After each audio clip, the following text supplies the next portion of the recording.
Olá, estudantes! Sou a professora Luana Jensen de Língua Portuguesa e hoje é dia de Sexto Tempo. Essa é uma ação da Secretaria de Educação de Manaus em parceria com a Super Ensino e o Centro de Mídias Educacionais.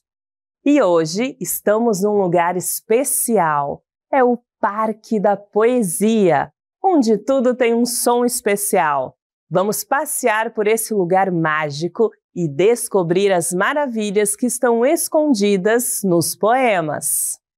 Vamos entender como eles são organizados e conhecer umas curiosidades bem legais sobre as rimas e os sons que deixam tudo mais bonito. Preparados? Então bora lá! Pessoal, tem uma curiosidade aqui. Vocês costumam carregar um guarda-chuva aí na mochila? Porque afinal de contas, Manaus pode chover, pode não chover. E olha só, vocês sabiam que a poeta Rosana Rios já falou sobre esse objeto maravilhoso em um de seus poemas? Leiam comigo. Os guarda-chuvas. Tenho 4 guarda-chuvas, todos os 4 com defeito. Um emperra quando abre, o outro não fecha direito. Um deles vira ao contrário se eu abro sem ter cuidado. Outro, então, solta as varetas e fica todo amassado. O quarto é bem pequenininho para carregar por aí. Porém, toda vez que chove, eu descubro que esqueci. Ah, bonitos! Coitado do dono desses guarda-chuvas, hein? Nenhum funciona direito. Mas vamos aproveitar essa leitura para aprender mais sobre como um poema funciona. Olhem bem para ele aí na tela. Conseguem notar o que tem de especial? Primeiro, reparem que o poema tem linhas curtinhas, certo? Cada uma dessas linhas é chamada de verso. E vocês viram que temos 3 bloquinhos com esses versos? Cada bloco desses, no poema, chamamos de estrofe. É como se os versos fossem sozinhos e as estrofes fossem uma equipe unida de versos. Fácil, né? Agora já sabemos, verso é cada linha do poema, estrofe é cada bloco de versos. Bonitos, agora vamos conhecer o rio das sílabas poéticas. Esse rio guarda um segredinho. Só contamos as sílabas poéticas até onde o som é mais forte, ou seja, até a sílaba tônica. Vou explicar melhor para vocês. Estudantes, cada verso é feito com um número de sílabas poéticas. E o que são essas sílabas poéticas, professora? Então, elas são contadas um pouquinho diferente das sílabas gramaticais que aprendemos na escola. Em um verso, a contagem vai só até a última sílaba tônica, a sílaba mais forte. E mais, quando temos vogais juntinhas, costumamos contar tudo como uma sílaba só. Quer ver? Vamos pegar o primeiro verso da segunda estrofe do poema. Um deles vira ao contrário. Se fôssemos separar pelas sílabas gramaticais, seria assim. Um deles vira ao contrário. Mas na contagem poética fica assim, juntando as vogais e contando só até a sílaba forte. Um deles vira ao contrário. Observem que paramos na sílaba tra, que é a mais forte, e excluímos a sílaba rio. Agora, vamos contar juntos as sílabas poéticas? Quantas temos? 1, 2, 3, 4, 5, 6, 7. Opa! Temos 7 sílabas poéticas aqui. E bonitos, dependendo do número de sílabas poéticas, os versos podem ser de vários tipos. Por exemplo, os versos com 7 sílabas são chamados de redondilhas maiores, como esse verso que nós vimos. Já o verso com 5 sílabas chamamos de redondilha menor. Essas duas formas de fazer um verso são as mais comuns de ver na poesia, porque deixam a leitura com um ritmo bem divertido de ouvir. Bem, E vocês lembram que as estrofes são os blocos de versos? Então, temos vários tipos diferentes de estrofes também. Vejam só, se a estrofe tem um verso, temos um monóstico. Se tem 2 versos, é um dístico. 3 versos, um terceto. 4 versos, um quarteto. E por aí vai, bonitos. Pode ter até estrofes com 10 versos ou mais, acredita? Vejam aí na telinha uma tabela bem legal com os tipos de estrofes que podemos encontrar no mundo da poesia. E aí, vamos contar quantos versos tem em cada estrofe do nosso poema que vimos lá no início da aula? Olha só! 1, 2, 3, 4. Isso mesmo, são 4 versos em cada estrofe. Então podemos dizer que temos 3 quartetos nesse poema. Agora, bonitos, perceberam que algumas palavras são parecidas no final? Vamos voltar lá na primeira estrofe do poema. Tenho 4 guarda-chuvas, todos os 4 com defeito. Um emperra quando abre, outro não fecha direito. Olhem só, defeito e direito terminam com o mesmo som. Legal, né? Isso é o que é uma rima, que nem bonitos e apitos. Esses sons parecidos no final das palavras são chamados de rimas. Elas deixam o poema com um ritmo gostoso, quase como uma música, não é? Bonitos, estamos aqui no palco das palavras para explorar um pouco mais os efeitos sonoros dos poemas.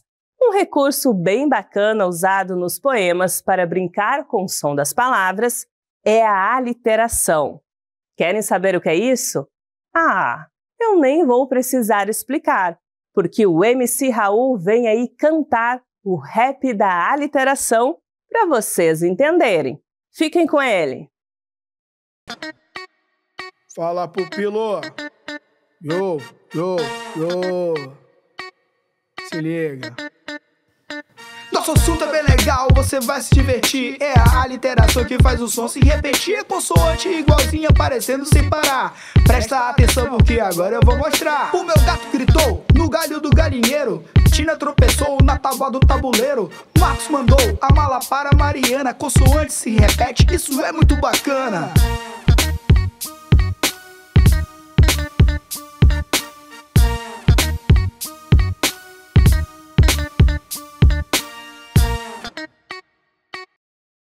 Eita, por essa vocês não esperavam, hein, bonitos? Vocês entenderam o que o nosso rapper disse? Isso mesmo, a aliteração é quando os sons das consoantes se repetem em um poema.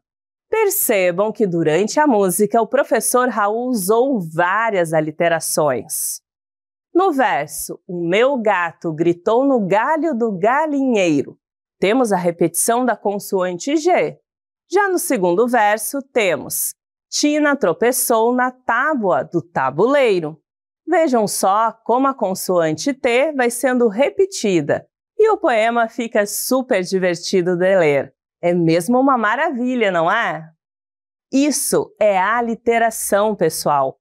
Repetição de sons de consoantes.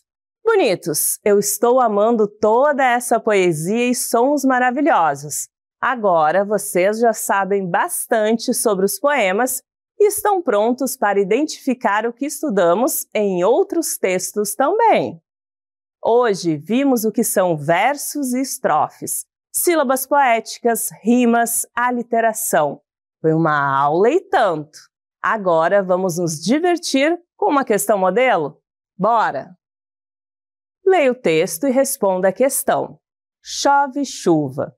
Chove chuva, chove sem parar, pois eu vou fazer uma prece para Deus nosso Senhor, para a chuva parar, de molhar o meu divino amor. Nosso enunciado diz o seguinte: a música tem aliteração em qual verso? Letra A, pois eu vou fazer uma prece. Letra B, para Deus nosso Senhor. Letra C, chove chuva. Ou letra D, chove sem parar. Bonitos, antes de analisarmos as alternativas, vale lembrar que as aliterações São repetições de sons consonantais no início ou dentro das palavras, ajudando a criar ritmo e musicalidade nos textos. Bom, primeiramente dizer que a literação no verso "pois eu vou fazer uma prece" não faz sentido aqui, porque não há repetição marcante de sons consonantais. As palavras são diferentes e não criam esse efeito sonoro. Então, vamos eliminando a letra A. Além disso, pessoal, o verso "chove sem parar" também não apresenta literação, pois os sons das consoantes não se repetem de forma expressiva. Podemos eliminar a letra D. Já a letra B, para Deus Nosso Senhor, aqui o verso não apresenta uma sequência de consoantes iguais o suficiente para formar uma literação. Por isso, podemos eliminar a letra B. Sobrou apenas uma opção, hein? No verso "chove chuva", temos a repetição do som CH, o que cria um efeito sonoro bem marcante e ritmado. Essa repetição de consoantes é justamente o que chamamos de literação. Por isso, letra C de carequinha é a correta. Agora, bonitos, vamos praticar!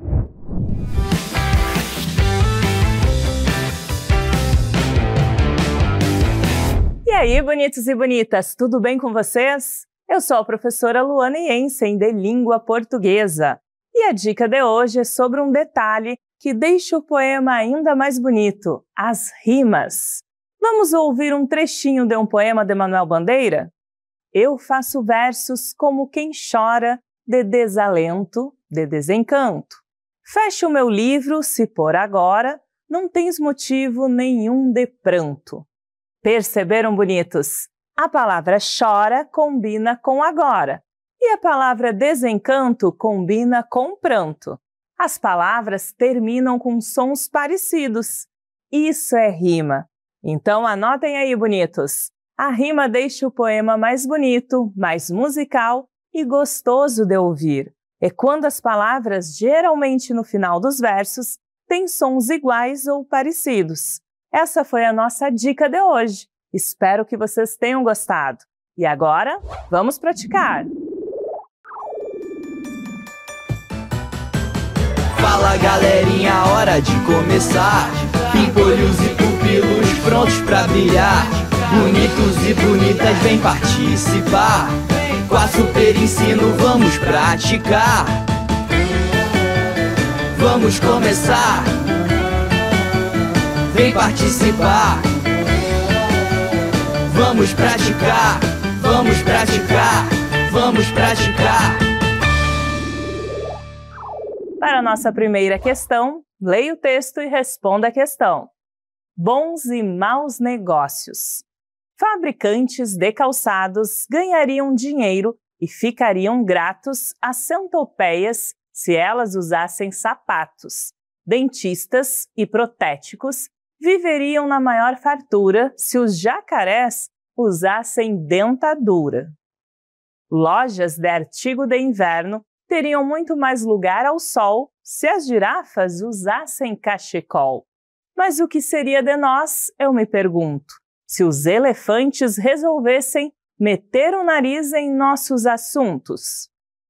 Bonitos, protético significa aquele profissional que confecciona dentaduras. Nosso enunciado diz o seguinte: o poema apresentado possui letra A, 20 versos, letra B, aliterações, letra C, rimas ou letra D, 2 estrofes. Que entre o cronômetro.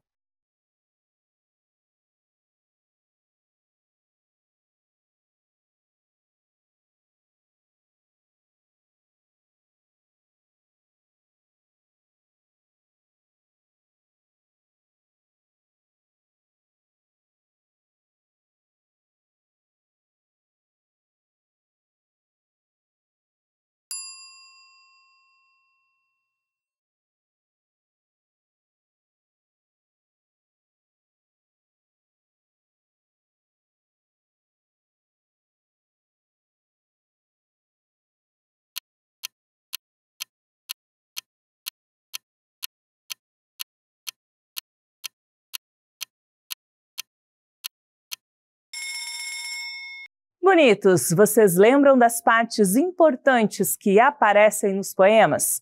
Temos a aliteração, que acontece quando o mesmo som de uma letra se repete várias vezes.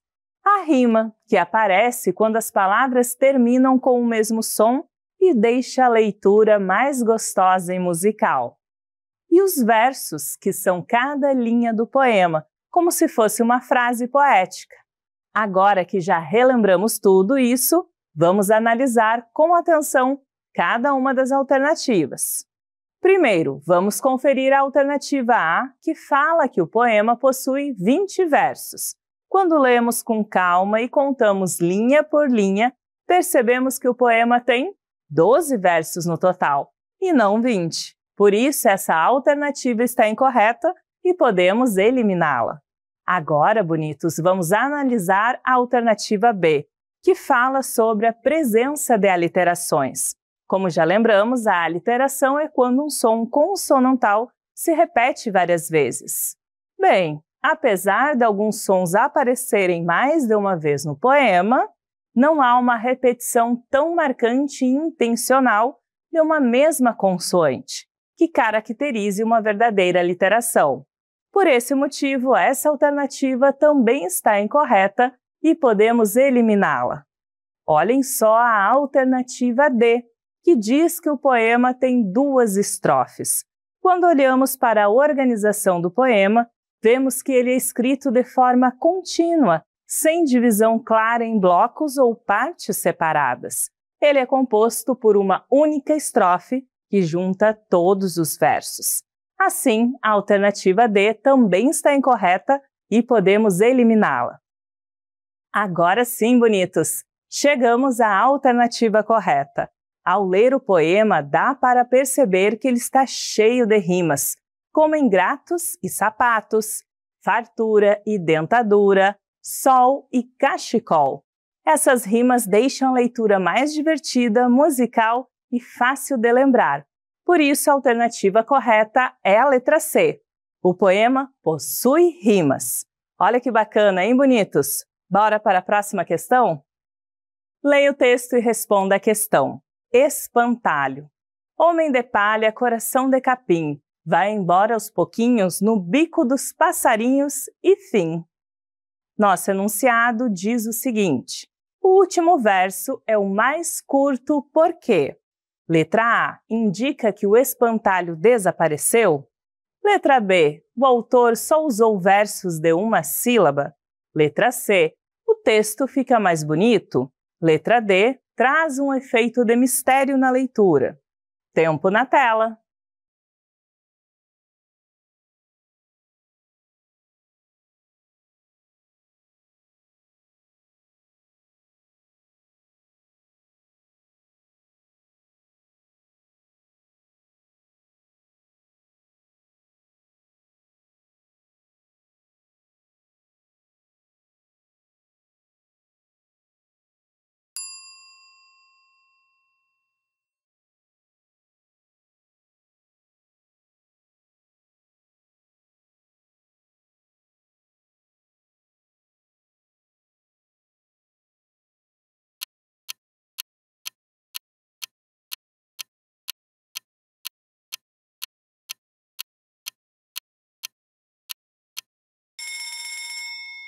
Bonitos, vocês sabiam que, nos poemas, o tamanho dos versos pode influenciar bastante o significado e o sentimento que eles transmitem? Pois é! Quando o autor escolhe escrever versos curtos ou longos, ele faz isso para criar efeitos diferentes. Pode dar mais ritmo, destacar uma ideia ou até provocar surpresa. Agora que sabemos disso, vamos analisar com atenção cada uma das alternativas. Primeiro, vamos olhar a alternativa B, que diz que o autor só usou versos de uma sílaba. Quando lemos o poema, percebemos que isso não é verdade. Há versos curtos sim, mas com várias sílabas, como homem de palha e no bico dos passarinhos. Por isso, essa alternativa está incorreta e podemos eliminá-la. Agora, vamos analisar a alternativa C, que fala que o verso ficou mais curto apenas para o texto ficar mais bonito. É claro que os poetas gostam de criar textos bonitos, mas a escolha de diminuir o último verso tem um sentido mais importante do que apenas a estética. Sendo assim, essa alternativa também está incorreta e podemos eliminá-la. Olhem só a alternativa D, que diz que o verso cria um efeito de mistério. O poema é bem direto e não tenta nos deixar curiosos sobre o que aconteceu. Pelo contrário, ele nos mostra claramente que o espantalho vai embora aos poucos, até que chega ao fim. Assim, essa alternativa está incorreta e podemos eliminá-la também. Agora sim, bonitos! A alternativa correta é a letra A. O último verso é o mais curto porque ele indica de forma clara e rápida que o espantalho desapareceu. A palavra fim mostra que a transformação acabou e reforça a ideia de que ele deixou de existir, tornando esse encerramento bem marcante. Por isso, essa é a resposta certa. Opa, já estamos quase no fim. Próxima questão. Leia o texto e responda a questão. Por enquanto sou pequeno. Por enquanto sou pequeno, mas vou aprender a ler. Já sei ler palavra inteira. Leio para cima e para baixo e plantando bananeira. Por enquanto sou pequeno. Uma coisa vou dizer, com certeza e alegria, sei que nunca vou esquecer da beleza da poesia. Nosso enunciado diz o seguinte, na segunda estrofe do poema. Letra A. Há 8 versos no total. Letra B. Há aliterações marcantes. Letra C. Há 10 sílabas em cada verso. Ou letra D. Há rimas entre os versos. Tempo na tela.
Bonitos, vocês lembram o que é rima?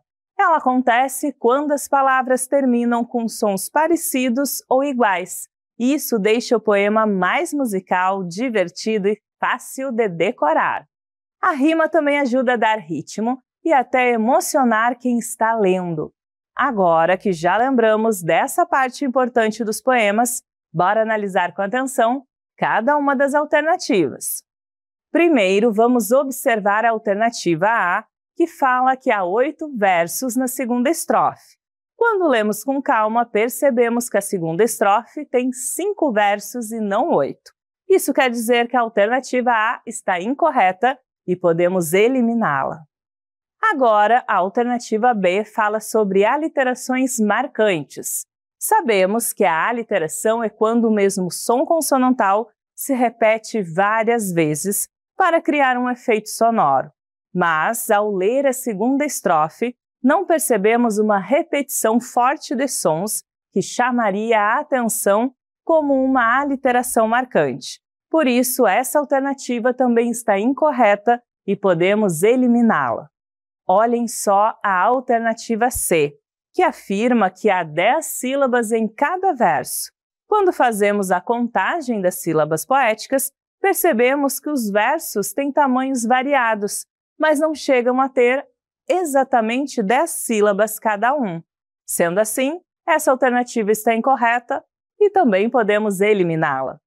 Agora sim, bonitos! Ao lermos a segunda estrofe, percebemos claramente que há rimas entre os versos. como em dizer e esquecer, ou ainda entre alegria e poesia. Essas rimas deixam o poema mais gostoso de ler e mostram como o autor quis brincar com os sons. Por isso, a alternativa correta é a letra D. Há rimas entre os versos. E aí, bonitos e bonitas, aproveitaram o encontro de hoje? Espero que sim. Vejo vocês no próximo Sexto Tempo. Tchau!